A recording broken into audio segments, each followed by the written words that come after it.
Depan ni unblock view. Rumah ni berkonsepkan Santorini. Jom aku tunjukkan korang. Rumah Jalan Hang Lekyu 12 dekat Skudai ya. Ini kawasan depan dia.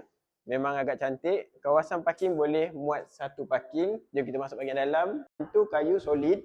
Korang masuk je. Living hall dia hadap depan. Cermin besar macam ni. Cornice dah siap cornice L-box. Dah siap kipas. Ni kawasan living hall dia. Ni korang boleh buat dining area pun boleh. Ataupun dining area kat belakang pun boleh. Ini bilik pertama, bilik master bedroom. Sini korang boleh letak wardrobe. Master bedroom dia, toilet dia memang sangat-sangat cantik guys. Ini bilik nombor 2 dia. Agak kecil, katil single. Bilik anak-anak pun boleh. Ini bilik master bedroom yang kedua. Pun dah siap toilet, fully finish. Fully finish bapak kau.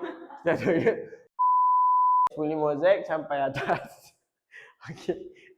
Rumah ni ada 4 bilik, 3 bilik air. Jom kita pergi bilik nombor 4 dia. Bilik nombor 4 dia ni dekat dapur. Sini korang boleh buat dining area kawasan ni.